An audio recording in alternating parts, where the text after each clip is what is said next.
Welcome to Shukla Study Point. आप सभी का स्वागत है आपके अपने YouTube channel Shukla Study Point में। आज की वीडियो के अंतर्गत बात करेंगे हिंदी साहित्य बीए सेकंड ईयर के पेपर 1 के सिलेबस के बारे में। फटाफट से वीडियो को लाइक कर दीजिए और शेयर कर दीजिए सेशन को मेरे प्यारे दोस्तों। बहुत ही मज़ा आएगा वीडियो के अंतर्गत। आपको यह जानने को मिलेगा आखिरकार बीए सेकंड ईयर में जब आप आधुनिक हिंदी काव्य पढ़ते हैं तो आखिरकार आपको क्या क्या चीज़ें पढ़नी होती, कौन कौन से कवि आधुनिक हिंदी काव्य के अंतर्गत जो है आते हैं। आखिरकार आधुनिक हिंदी जो है वह कहाँ से प्रारंभ होती है और किस विधा से प्रारंभ होती है, और कौन कौन से उसके जो है कवि एक प्रकार से प्रमुख कवि के रूप में हमारे सामने आते हैं, उन सभी को जानते हुए बस आपकी सिलेबस की दृष्टि से आपको बताने का प्रयास करूंगा कि आपको क्या क्या पढ़ना। आपके बोर्ड पर दिखाई पड़ा होगा सारी चीज़ें। आइए एक एक करके हम समझने का प्रयास करते हैं। सबसे पहले जानिए आपने बीए फर्स्ट ईयर में क्या पढ़ा था। बीए फर्स्ट ईयर के पेपर में आपने पढ़ा होगा मध्यकालीन हिंदी काव्य। मध्यकालीन हिंदी काव्य के अंतर्गत आपने जो है कबीरदास, जायसी और उसके बाद में आपने सूरदास और तुलसीदास और रहीम, मलिक मोहम्मद जायसी तो हो गया, रहीम हो गए, आपकी केशवदास हो गए और घनानंद हो गए, इन सभी के बारे में आपने पढ़ा होगा। और कहीं न कहीं पे जो भक्ति काल और रीति काल होता है उसको मिला करके हम मध्यकाल में उसी को रखते हैं। और ध्यान रखेंगे आदिकाल जो है क्योंकि उसमें हिंदी की सही तरीके से विकास यात्रा मतलब एक प्रकार से थोड़ी सी हुई है, लेकिन मुख्य रूप से बात की जाए तो मध्यकाल में ही होती है। वहीं से चूँकि हिंदी का प्रारंभ अगर मुख्य रूप से बात की जाए तो भक्ति काल से ही हम मान सकते हैं। बट वैसे तो 1000 से ही स्टार्ट हो जाती है हिंदी साहित्य, उससे पहले से भी हिंदी साहित्य का प्रारंभ हो जाता है। लेकिन मुख्य रूप से अगर देखा जाए तो हिंदी साहित्य में अच्छी रचनाएँ, शब्दावलियों को ध्यान में रखते हुए रचनाएँ और शब्दकोश में बढ़ोतरी हिंदी साहित्य के भक्ति काल से आना प्रारंभ हो जाती है, जब एक प्रकार से दो भाषाओं यानी दो बोलियां जो होती हैं उनमें साहित्य की रचना की जाती है। एक तो ब्रज भाषा और दूसरी खड़ी मतलब कि ब्रज भाषा के पैरेलल कौन थी, मतलब कि अवधी भाषा। तो अवधी और एक प्रकार से ब्रज भाषा पैरेलल चल रही थी। साहित्य इन दोनों में बहुत अधिक मात्रा में लिखा जा रहा था उस समय। बात की जाए ब्रज भाषा में आप देखेंगे सूरसागर, साहित्य लहरी, सूरसारावली और विनय पात्रिका वगैरह तुलसीदास जी ने भी ब्रज भाषा में लिखने का ही प्रयास किया है। तुलसीदास जी की आप रचना को देखेंगे रामचरितमानस, ये सब अवधि में है। आप पद्मावत देखेंगे वह भी अवधि में है। इसके बाद में रीति काल के बाद में हिंदी साहित्य में क्या होता है, आधुनिकता का एक प्रकार से प्रभाव दिखाई पड़ता है। आधुनिकता कब आती है, 1850 ईस्वी में भारतेंदु जी का जन्म होता है। वहीं से बहुत सारे लोग आधुनिक युग की शुरुआत मान लेते हैं हिंदी साहित्य में, लेकिन बहुत सारे विद्वान 1843 से मानते हैं और कुछ विद्वान तो 1857 की क्रांति से जो है हिंदी साहित्य का उदय मानते, मतलब हिंदी साहित्य में आधुनिकता का उदय मानते हैं। क्यों मानते हैं ऐसा, इसके सब कारण है। 1850 वाले वैसे व्यक्ति हैं जो यह कहते हैं, मतलब कि कहते हैं कि 1850 में भारतेंदु जी का जन्म हुआ है और भारतेंदु युग ही आधुनिक हिंदी का प्रथम युग माना जाता है, जो कि 1850 से प्रारंभ होकर के 1900 तक चलता है। 1901 से लेकर के 1920 तक आपका द्विवेदी युग चलता है। महादेव वीर प्रसाद द्विवेदी जो है सरस्वती पात्रिका का संपादन संभालते हैं, वहीं से प्रारंभ हो जाता है। उसके बाद में मेरे भाई द्विवेदी युग के बाद में आपका 1921 ईस्वी से प्रारंभ होता है छायावाद, जो कि 1943 तक चलता है। उसके बाद में 1943 से तार सप्तकों के प्रकाशन के माध्यम से 1937 तक चलता है।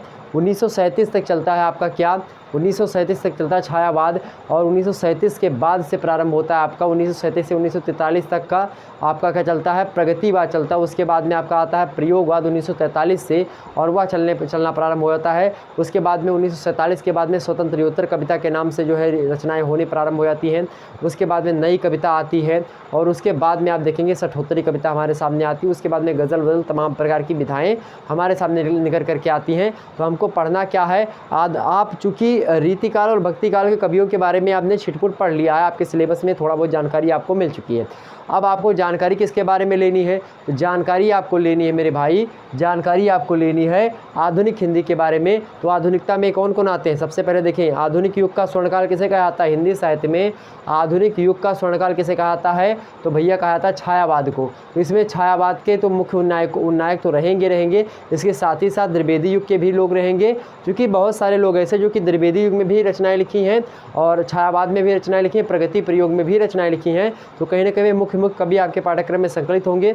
हो सकता है आपके सिलेबस में थोड़े से कवि आगे पीछे हो सकता है एक आध कवि जो है आप में ना हो, दूसरे कवि शामिल हो सकता है इस प्रकार से। तो इसके लिए आप लोग अपने सिलेबस को जरूर देख लीजिएगा। वैसे अधिकतर यूनिवर्सिटीज़ का सिलेबस यही है, यह बात ध्यान रखेंगे। आधुनिक हिंदी काव्य के अंतर्गत इन्हीं सभी के बारे में हमको पढ़ना होता है, जिसमें आपके मैथिली शरण गुप्त, जयशंकर प्रसाद, सुमित्रानंद पंत, सूर्यकांत त्रिपाठी, निराला रामधारी मुरारी सिंह दिनकर, सच्चिदानंद हीरा रनवासनज्ञ, और द्वितीय पाठ में आपका कुछ भी दे सकता है, जैसे कि यहाँ पर केदारनाथ अग्रवाल, त्रिलोचन शास्त्री, सुदामा प्रसाद पांडे, धूमिल जिनका उपनाम है, इनके बारे में हमको देखना है।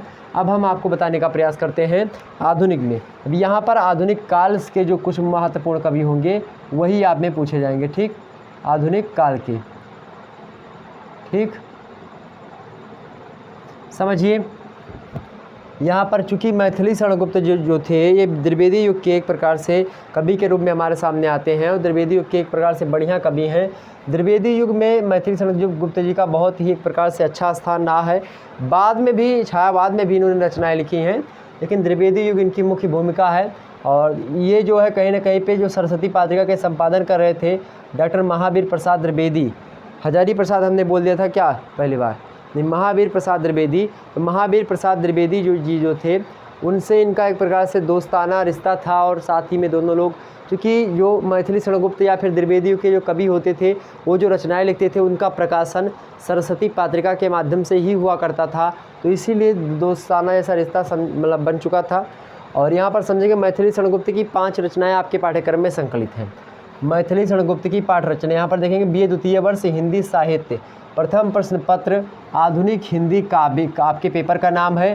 तो आपके पेपर का अगर नाम है आधुनिक हिंदी काव्य, तो लगभग मेरे प्यारे दोस्तों यही सिलेबस आपका होता है। रचनाएं हो सकती हैं जैसे कि मैंने यहाँ पर अभी समझाऊंगा आपको, उसमें थोड़ा दिक्कत हो सकती है, लेकिन यहाँ पर आपको कोई दिक्कत की बात नहीं होनी चाहिए। नवीनतम पाठ्यक्रम 2022-23 की दृष्टि से यहाँ पर देखिए मैथिली शरणगुप्त की 5 कविताएँ आपके पाठ्यक्रम में संकलित होती हैं। कौन कौन सी, जैसे कि बात की जाए, हो सकता है आप में ये कविताएं जो हैं 1-2 कविताएं सम्मिलित हो, 3 कविताएं हो, 2 कोई और कविता हो, इस प्रकार से हो सकता है। तो कहीं ना कहीं पे इनमें से एकाध कविताएं तो आपके पाठ्यक्रम में ज़रूर मिलेंगी, वैसे अधिकतर में यही मिलेंगी, लेकिन हो सकता है बाई चांस रियर केसों में बता रहा हूँ या फिर अलग हो जाए, तो उसको आप लोग अपने सिलेबस को एक बार ज़रूर बाद में देख लीजिएगा। यहाँ पर वैसे मैं बताऊँ, अगर आधुनिक हिंदी काव्य आपको पढ़ना है तो उसमें आप जो है इन्हीं के बारे में पढ़ेंगे, मैथिली शरणगुप्त, जयशंकर प्रसाद, सुमित्रानंद पंत त्रिपाठी, इन्हीं सब के बारे में। महादेवी वर्मा भी आती है इसमें, ठीक। तो महादेवी वर्मा को हमने नहीं शामिल किया, वैसे महादेवी वर्मा भी इसी के अंतर्गत आती हैं, उनको भी आपको पढ़ना पड़ेगा, ठीक, अगर आपके पाठ्यक्रम में दी होंगी तो। यहाँ पर देखें मैथिली शरणगुप्त की रचनाएं मुख्य रूप से अगर बढ़िया बात की जाए तो अधिकतर यूनिवर्सिटी रखती है मातृभूमि को, मातृभूमि इनकी अच्छी रचना है इसलिए इसको रखते हैं लोग। अगली आपकी रचना इनके पाठ्यक्रम में आप में संकलित है, मेरी कुटिया में राजभवन मन भाया, मेरी कुटिया में राजभवन मन भाया। BA करेकर चैनल पर मातृभूमि, मेरी कुटिया में राजभवन मन भाया, बेदने तू भी भली बनी, इन सभी के बारे में लगभग इनकी सभी के जो है व्याख्या को बताने का प्रयास किया गया है। तीसरी जो इनकी रचना आपके पाठ्यक्रम में संकलित है वह कौन सी है, बेदने तू भी भली बनी, कौन सी है, बेदने तू भी भली बनी। नेक्स्ट है चौथी रचना आपके पाठ्यक्रम में संकलित, दोनों ओर प्रेम पलता है, क्या, दोनों ओर प्रेम पलता है। और अगली है यानी 5वीं कविता है, दरसों परसों घन बरसों, क्या है, दरसों परसों घन बरसों। तो ये 5 रचनाएं मैथिली शरणगुप्त की आपके पाठ्यक्रम में संकलित है। एक बार सिलेबस अपना ज़रूर देखिएगा, विश्वविद्यालय के सिलेबस से अपना सिलेबस, इस सिलेबस को मैं जरूर करवा लीजिएगा, ठीक है, या बाद में बता रहा हूँ। आगे समझते हैं जयशंकर प्रसाद, आधुनिक हिंदी जो है काव्य के अंतर्गत जयशंकर प्रसाद जी के बारे में बात की जाए, जयशंकर प्रसाद की रचना जो कामायनी है, जिसको आधुनिक हिंदी का एक प्रकार से मतलब कि एक प्रकार से दूसरा रामचरितमानस इसको कहा जाता है, कामायनी महाकाव्य को, इसको जयशंकर प्रसाद ने लिखा था। और इसमें बहुत सारे सर्ग, ये सर्ग में विभाजित है, तो इनमें से महाकाव्य यानी कामायनी महाकाव्य का एक सर्ग आपके पाठ्यक्रम में संकलित हो सकता है। जैसे बात की जाए बहुत सारे में लज्जा सर्ग संकलित होता है, तो उसको हमने रखा है, और किसी में हो सकता है आप में कोई दूसरा सर्ग संकलित हो, तो उसको भी आप लोग देखेंगे अपने हिसाब से, वैसे अधिकतर में यही होगा, या बात ध्यान रखेंगे। आगे समझते हैं, अगले हैं आपके सुमित्रानंदन पंत, प्रसाद पंत निराला, प्रसाद पंत निराला और वर्मा यानी महादेवी वर्मा। महादेवी वर्मा जो है कवियत्री हैं एक प्रकार से, और कहीं ना कहीं पे आधुनिक युग की मीरा भी इनको कहा जाता है, किसको, आधुनिक युग की मीरा कहा जाता है। महादेवी प्रसाद वर्मा को, मतलब महादेवी प्रसाद बोल रहा हूँ, महादेवी वर्मा को आधुनिक युग की मीरा भी कहा जाता है। और आपसे पूछा था कि छायावाद के 4 स्तंभ हैं, तो पहले कौन है, प्रसाद, दूसरे पंत, तीसरे निराला, और ये कौन है भाई, महादेवी वर्मा, ठीक, ध्यान रखेंगे। और कहीं ना कहीं पे छायावादियों, ये छायावाद के ही रचनाएं, मतलब छायावाद के हैं। आपसे पूछा था छायावाद के बृहत्तरयी कवि कौन है, मतलब बृहत्त्रयी कौन, मतलब कि सॉरी बृहत्त्रयी बोल रहा हूँ, कवित्रयी में कौन शामिल हैं, या आपसे पूछेगा एग्जाम्स में कि निम्न में से कौन से कवित्रयी में शामिल नहीं है। जयशंकर प्रसाद शामिल है, सुमित्रानंद पंत शामिल है, मतलब प्रसाद पंत निराला शामिल हैं। आपको ऑप्शन में देगा अज्ञे तो वो शामिल नहीं है, आपको ऑप्शन में गुप्त जी देगा तो वो शामिल नहीं है। यह बात ध्यान रखेंगे, ऑब्जेक्टिव वालों पूछा आता है। वैसे आपकी परीक्षा जो होती है वह लिखित फॉर्म में होती है अधिक मात्रा में। किसी यूनिवर्सिटी में आपकी ऑब्जेक्टिव टाइप की परीक्षा होती है, तो किसी भी टाइप की परीक्षा हो, जब मैं सिलेबस मतलब कि पढ़ूंगा, और ध्यान रखेंगे रात 9 बजे से क्लासेस आपकी हिंदी साहित्य की मैं करवाने का प्रयास करूँगा। और चलिए आगे देखते हैं। रामधारी सिंह दिनकर नेक्स्ट, सॉरी हमने सुमित्रानंद पंत की 5 कविताओं को नहीं बताया आपको ना, उसको देख लीजिए एक बार। सुमित्रानंद की 5 कविताएं आपके पाठ्यक्रम में। पहली कविता आपके सामने प्रथम रश्मि, रश्मि मतलब होता है सूर्य भगवान की जो किरण होती है उसको रश्मि कहा जाता है। प्रथम मतलब पहली, तो पहली किरण जो है उसके बारे में बताया है इसमें। नौका विहार, विहार मतलब होता है टहलना या फिर जाना आना, और नौका मतलब नौका का, तो नौका किस प्रकार से जाती है। नौका को एक प्रकार से मनुष्य का जीवन से जो एक प्रकार से तुलना करते हुए, क्योंकि सुमित्रानंद पंत की बात की जाए तो प्रकृति के सुकुमार कवि की उपाधि इनको दी जाती है सुमित्रानंद पंत जी को। प्रसाद जी जो है एक प्रकार से कहीं ना कहीं पे ये ऐतिहासिक नाटककार रहे हैं, ठीक ध्यान रखेंगे इस बात को। तो सुमित्रानंद पंत जो हैं प्रकृति के सुकुमार कवि हैं। मैथिली शरणगुप्त को राष्ट्रकवि के नाम से जाना जाता है। इनको हिंदी साहित्य में दद्दा की उपाधि से संबोधित किया जाता है। दादा किसको कहा जाता है, माखनलाल चतुर्वेदी को दादा कहा जाता है, लेकिन मैथिली शरणगुप्ता जी को दद्दा की उपाधि से विभूषित किया जाता है। राष्ट्रकवि भी इनको कहा जाता है, ठीक, चूँकि राष्ट्रवादी रचना लिखते थे। भारत भारती इनकी रचना बहुत ज़्यादा फेमस है, ठीक। मैथिली शरणगुप्त से संबंधित वीडियो आपके चैनल पर प्रॉपरली चैप्टर 1 के माध्यम से अपलोडेड है, उसको देख लीजिएगा, सारे मुद्दे क्लियर हो जाएंगे। इसी प्रकार से अब नेक्स्ट वीडियो जो होगी जयशंकर प्रसाद की बनाने का प्रयास करूँगा, ठीक। तो इतनी चीज़ें क्लियर हुई आपकी। सुमित्रानंद पंत की 5 कविताएं, पहली प्रथम रश्मि, दूसरा नौका विहार, तीसरी रचना है परिवर्तन शामिल है आप में, चौथी है आ धरती कितना देती है, और 5वीं कौन सी है आपकी रचना, ताज। क्या है, ताज। तो ये इनकी रचनाएं हैं सुमित्रानंद पंत की जो कि आपके पाठ्यक्रम में संकलित हैं। सूर्यकांत त्रिपाठी निराला जी की बात कर ले, इनका नाम सूर्यकांत त्रिपाठी है, लेकिन इनका उपनाम जो है मतलब कि एक प्रकार से जो लोगों ने इनको कहा है, मतलब कि एक प्रकार से उपनाम होता है कुछ, जैसे कि सुमित्रानंदन पंत, तो सुमित्रानंदन जो है उनका नाम, सुमित्रानंद पंत ठीक है। यहाँ पर देखिए रामधारी सिंह इनका नाम है, लेकिन इनको दिनकर की उपाधि से विभूषित किया गया, ठीक। तो इसी प्रकार से निराला जी जो हैं इनका उपनाम निराला है, सूर्यकांत त्रिपाठी इनका नाम है। यहाँ पर देखिए इनकी 5 कविताएं आपके पाठ्यक्रम में संकलित है। पहली है जूही की कली, अगला है बादल लाख फर्स्ट, तीसरी है आपकी इनकी रचना जागो फिर एक बार फर्स्ट, और चौथी रचना है दान, और 5वीं रचना है स्नेह निर्झर बह गया। ये रचनाएं आपके पाठ्यक्रम में संकलित हैं। किसकी भाई, इसकी रामधारी सिंह दिनकर की। किसकी रचनाएं हैं, तो रामधारी सिंह दिनकर की रचनाएं हैं।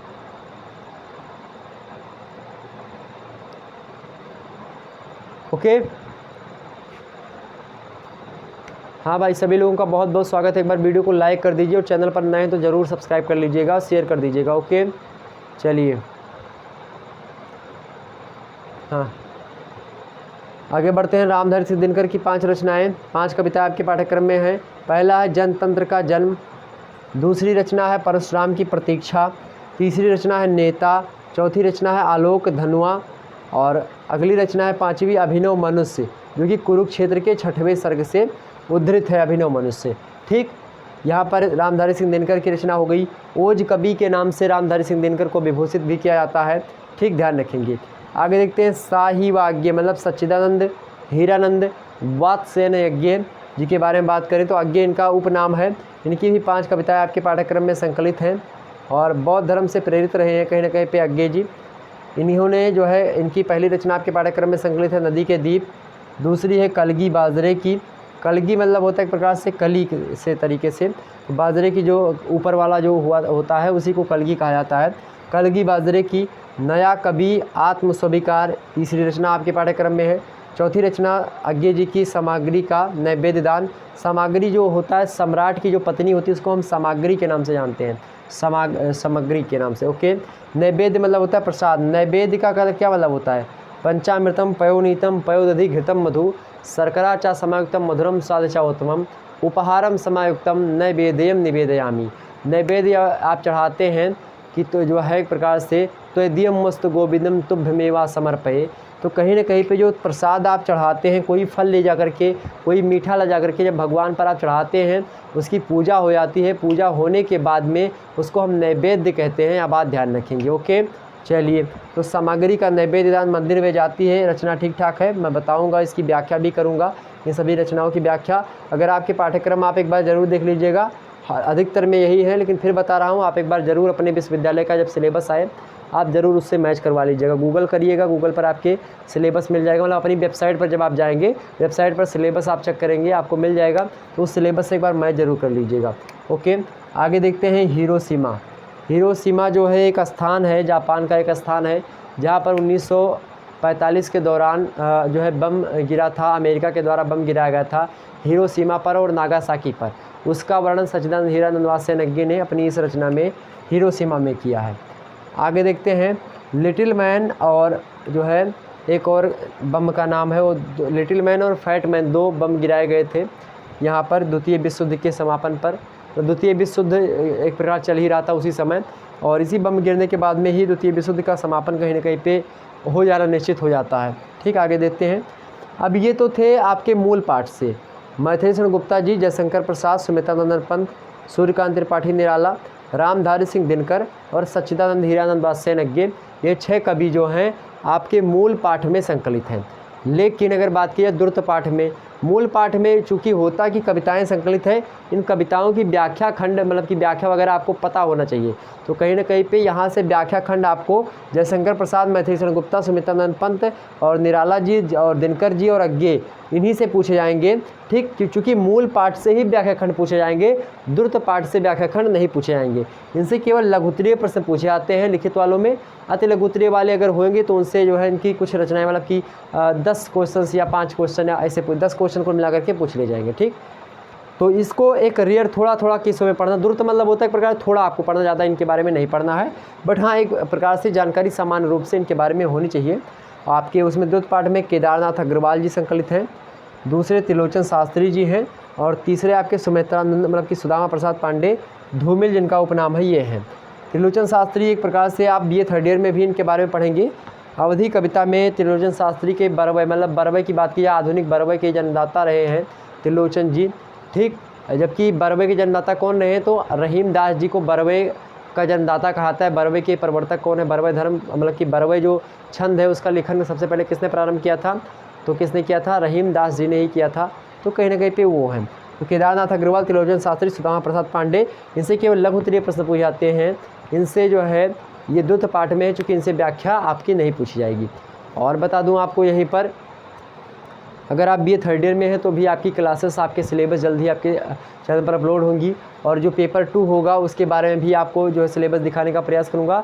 एक बार फिर से बोल रहा हूँ, सिलेबस अपनी यूनिवर्सिटी की वेबसाइट पर जरूर देख लीजिएगा और मिला लीजिएगा उसके बारे में। ठीक है, अपनी ऑफिशियल वेबसाइट पर जाएंगे मिल जाएगा। वैसे अगर आधुनिक अवधि काव्य मतलब आधुनिक हिंदी का पढ़ना तो यही सिलेबस आपका फॉलो होता है, बट रचनाएं आपकी हो सकता है जैसे कि जो रचनाएं हम बता रहा हूँ रचनाएं अलग हो जाएंगी।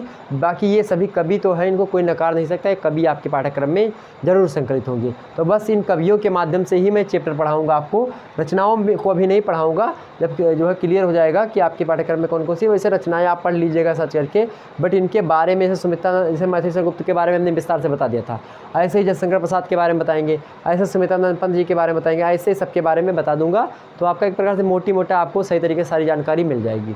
यहाँ पर सारी चीज़ें आपकी समझ में आई? अगर आई तो फटाफट से वीडियो को लाइक करके बता सकते हैं हाँ सर सारी बातें समझ में आ गई, सारे मुद्दे क्लियर हो गए। तो क्या फिर वीडियो में फिर से मतलब कि विदा लिया जाए आप लोगों से? सभी लोग बताइए फटाफट से, और जय हिंद कमेंट सेक्शन में लिख दीजिएगा। ओके, जय हिंद कमेंट सेक्शन में लिख दीजिएगा, आप सभी लोग जय हिंद लिखेंगे। ओके, क्या लिखेंगे भैया? आप सभी लोग जय हिंद जरूर लिख दीजिएगा।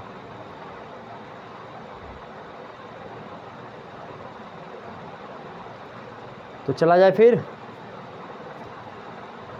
क्या बोलते? चलिए, तो फिर अब हम मिलते हैं पेपर 2 के साथ, और पेपर 2 में हम आपको बताने का प्रयास करेंगे जो दूसरा पेपर है उसके बारे में, उसके सिलेबस के बारे में। ओके, चलिए फिर, जय हिंद जय भारत तब तक के लिए।